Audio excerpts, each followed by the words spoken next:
tige pituitaire, suivi des kystes arachnoïdiens, avec obésité qui est hypothalamique, des signes neurologiques, on peut avoir même des retards de croissance, tumeurs germinales qui vont sécréter l'HCG et l'alpha-photoprotéine qu'on va doser au niveau du sang, au niveau du liquide céphalorachidien et d'autres causes à type de méningite, irradiation crânienne ancienne, hydrocéphalie ou bien hypertension intracrânienne.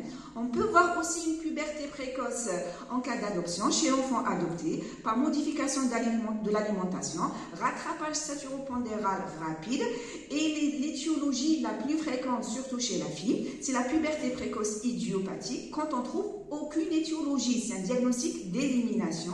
Elle peut correspondre à une variante extrême de la normale, action des facteurs comme la nutrition, surpoids, prise de poids excessive et aussi les perturbateurs endocriniens ou bien une prédisposition génétique, surtout en cas de forme familiale. Quand on a un test de GNRH en plateau, une réponse qui est faible, voire nulle, avec un LH qui est inférieur à 5, c'est une puberté périphérique qui peut être d'origine surrénalienne ou bien gonadique. Alors, les causes surrénaliennes, il faut éliminer surtout les tumeurs de la surrénale, les corticosurrénales. Comment se présente sur le plan clinique?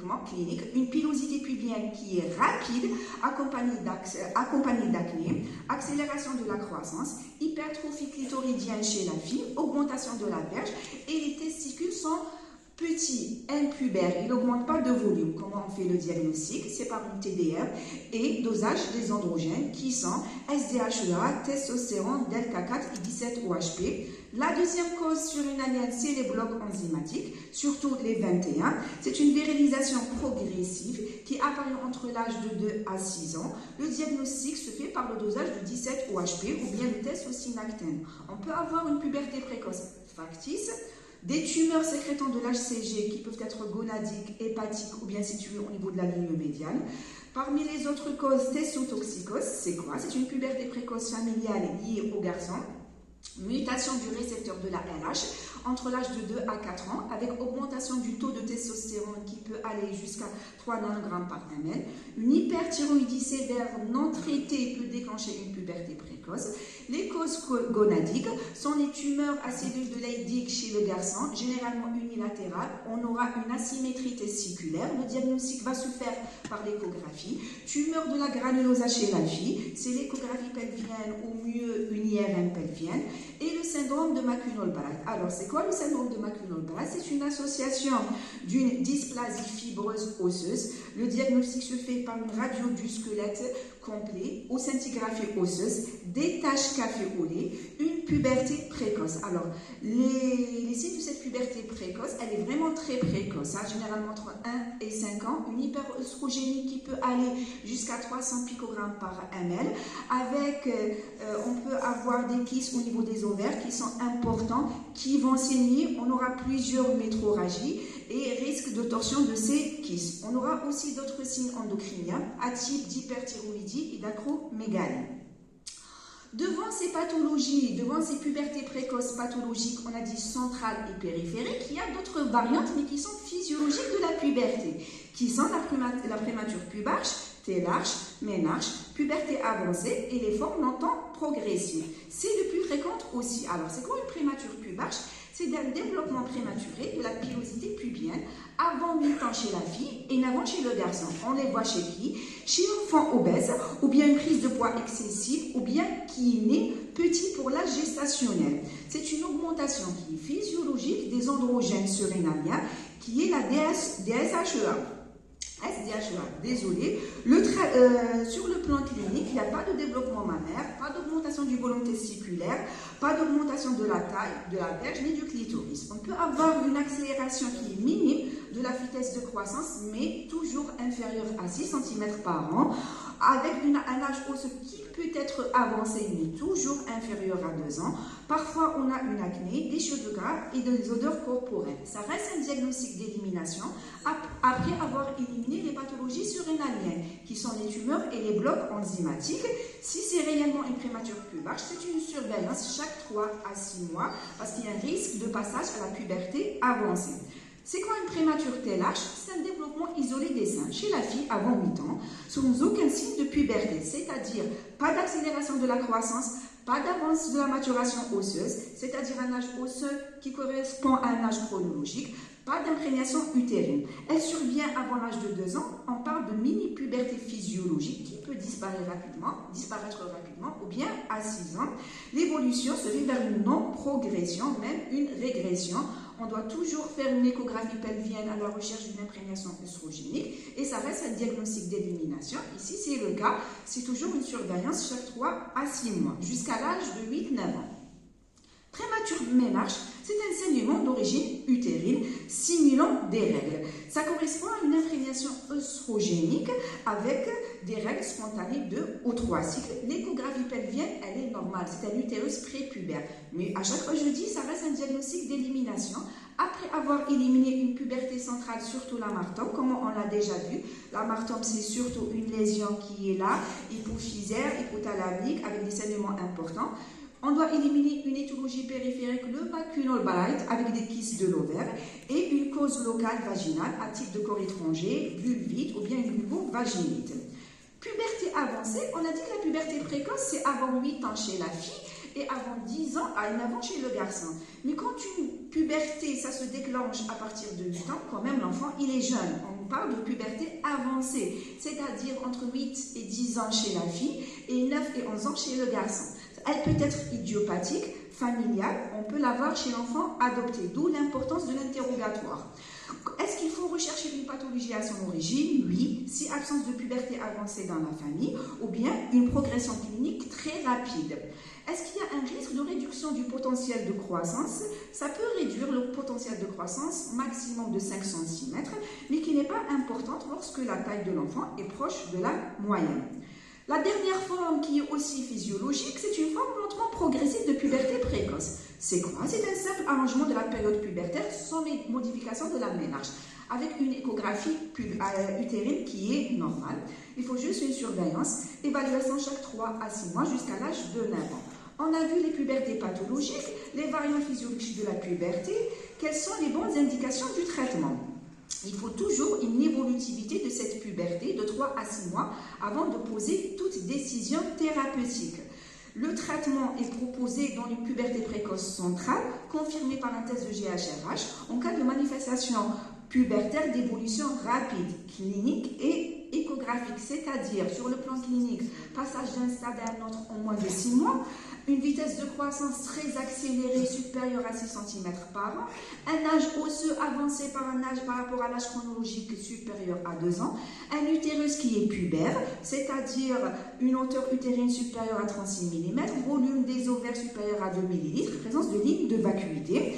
S'il y a un début très précoce avant 4 ans, parce qu'il y a risque de petite taille, surtout la petite taille définitive, pour des raisons psychologiques, immaturité, troubles du comportement, mauvaise tolérance des règles précoces, handicap mental sévère, ou bien si pronostic de taille inférieur à 1,50 m chez la fille et 1,65 m chez le garçon.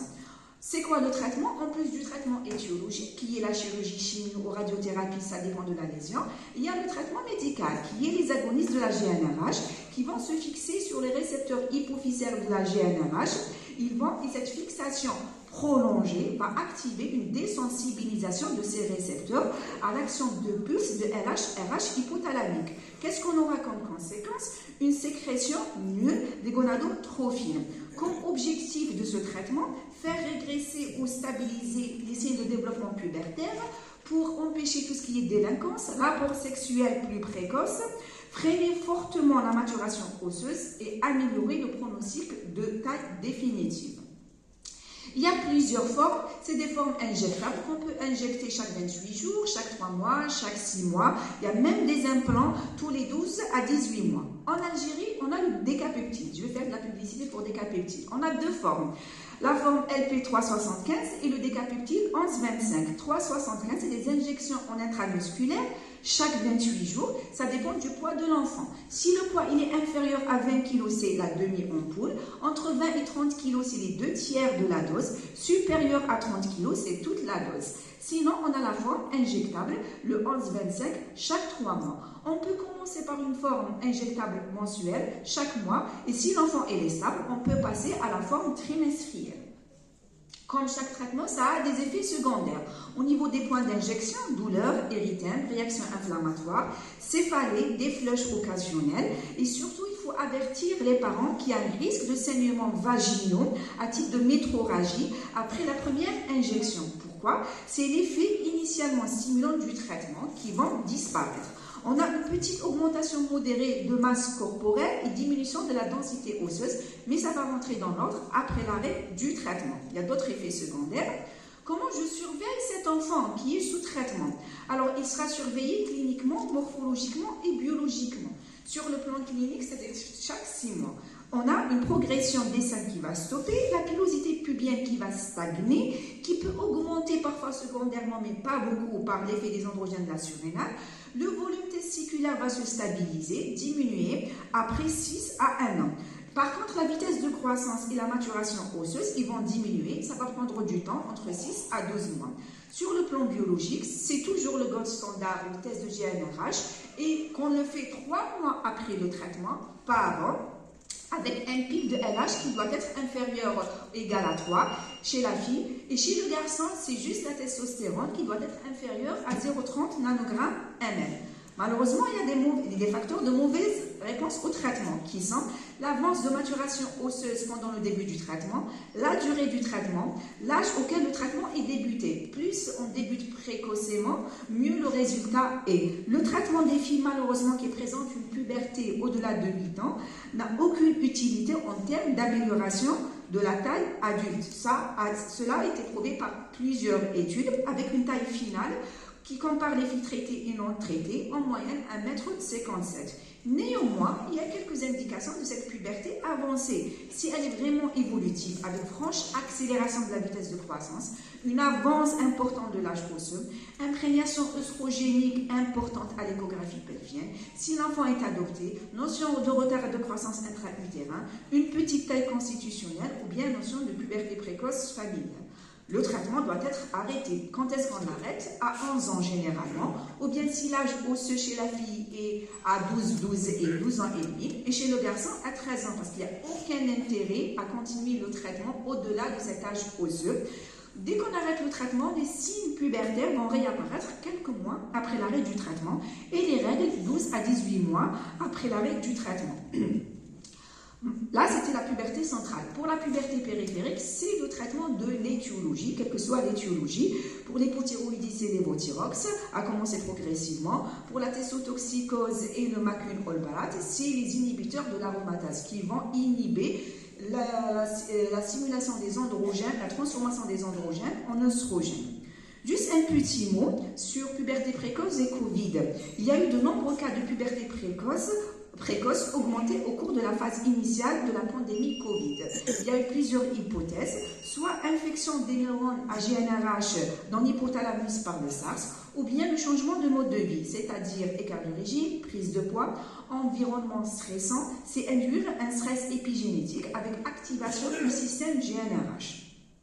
En conclusion, la connaissance des différentes formes cliniques des pubertés précoces est déterminante pour poser l'indication thérapeutique.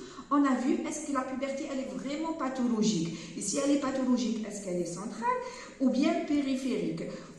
Et il faut faire la part des choses. Une puberté précoce pathologique et une variante normale de la puberté. Les aspects psychologiques liés à la précocité pubertaire doivent être évalués lors de la prise en charge de ces patients, chose qu'on oublie souvent. C'est une prise en charge psychologique de l'enfant et de ses parents aussi, c'est très important. L'évolution séculaire du début de la puberté nous fera peut-être réviser les définitions actuelles de l'âge de la puberté dans quelques années. Peut-être le diagnostic de puberté précoce, on a dit avant 8 ans chez la fille, avant 9 ans chez le garçon. Peut-être dans quelques années, ça va être plus avancé, 7 ans ou 6 ans chez la fille. Je vous remercie. Professeur, Dr.